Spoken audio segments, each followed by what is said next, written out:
Présente le jour du dépassement mondial. Le jour du dépassement est déterminé par l'ONG américaine Global Footprint Network. Il correspond à la date à laquelle l'humanité a consommé l'équivalent des ressources que la Terre est capable de produire en une année. On voit ici en 1970 que le jour du dépassement tombait le 29 décembre.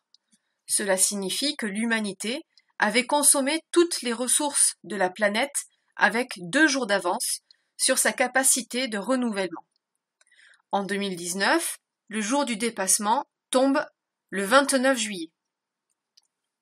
Cela signifie que l'humanité utilise en 7 mois la totalité des ressources de la planète. Autrement dit, notre consommation d'août à décembre se fait à crédit. Nous puisons dans les réserves. Cette année, le jour du dépassement surviendra normalement encore plus tôt. Il nous faudrait donc bientôt 2 planètes pour maintenir un tel niveau de consommation sans qu'il y ait de conséquences sur notre environnement. Voyons donc dans un grand 1 la consommation mondiale et les ressources de notre planète. Ce graphique met en évidence l'augmentation de la consommation mondiale d'énergie totale. Elle passe d'un peu plus de 6 milliards de TEP en 1990 à près de 10 milliards de TEP en 2016. La TEP, tonne équivalent pétrole, est la quantité d'énergie contenue dans une tonne de pétrole brut moyen, soit environ 42 milliards de joules. Les économistes utilisent la TEP comme unité d'énergie afin de comparer les différentes sources d'énergie. On privilégiera le watt-heure concernant l'électricité.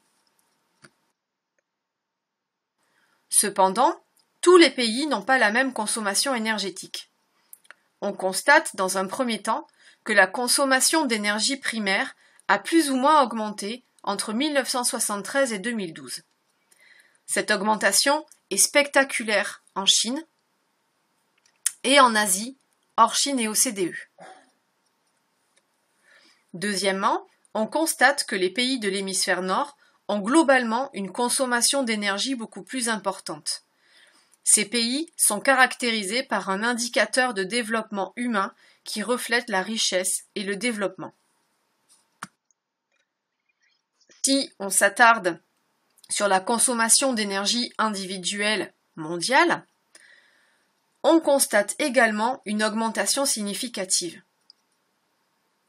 Bien évidemment, cette consommation individuelle sera variable en fonction du pays choisi. L'énergie primaire correspond aux sources d'énergie disponibles dans l'environnement et directement exploitables.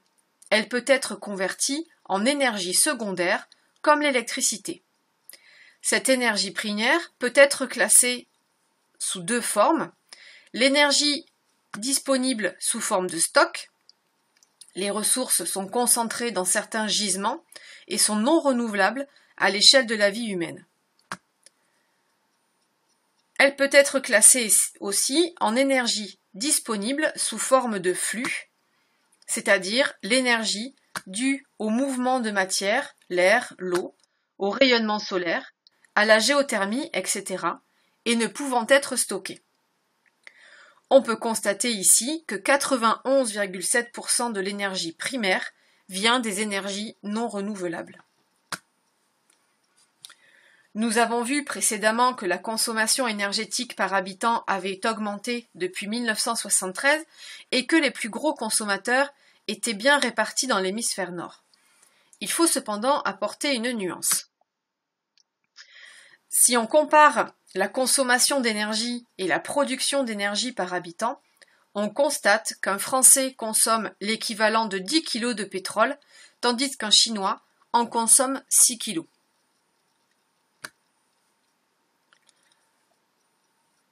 Voyons dans un grand 2 la consommation de l'énergie.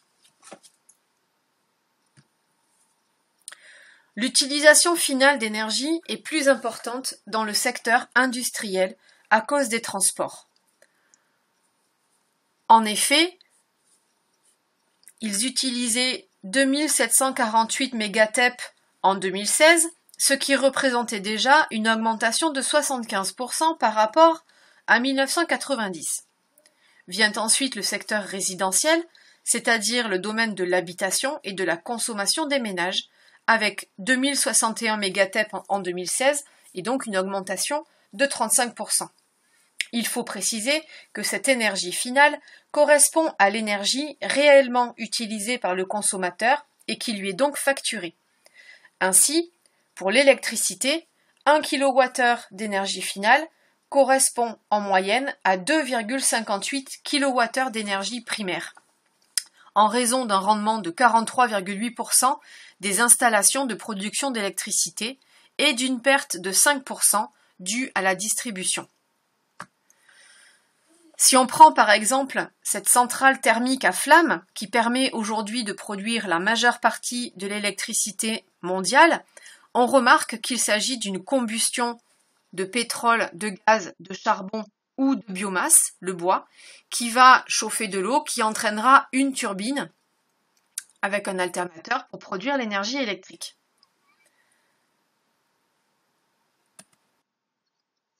Cependant, la combustion de charbon, de pétrole, de gaz ou de bois va libérer dans l'atmosphère du CO2, mais aussi des polluants. Rappelons que la combustion est donc une transformation chimique au cours de laquelle le dioxygène de l'atmosphère réagit avec le combustible. Si la combustion est complète, il y aura seulement production de dioxyde de carbone, mais si la combustion est incomplète, il y aura production de monoxyde de carbone en plus et de particules fines. Dans ce document, on présente l'évolution des émissions des particules fines en France de 2000 à 2015. On constate que ces émissions ont considérablement diminué en 15 ans. Nous allons voir pourquoi. En fonction de leur taille, les particules en suspension dans l'atmosphère vont pouvoir pénétrer dans l'organisme. Les plus grosses, les PM10, dont la taille est inférieure à 10 microns, vont atteindre les voies respiratoires. Or, vous savez que tout ce qui entre dans les poumons ne peut pas en sortir. L'accumulation de telles particules dans les poumons peut donc provoquer des infections chroniques. L'inhalation des particules fines va donc avoir un impact sur la santé. Les plus petites particules entrant dans la circulation sanguine, elles vont atteindre de très nombreux organes avec des pathologies à plus ou moins long terme. Et l'impact sera plus important si les personnes sont fragiles, comme les enfants, les personnes âgées ou les personnes immunodépressives, ou si l'exposition est longue. C'est pourquoi les pouvoirs publics se sont emparés de la problématique et des campagnes de prévention ont vu le jour, en même temps que l'information sur la qualité de l'air des plus grandes villes dans nos bulletins météo.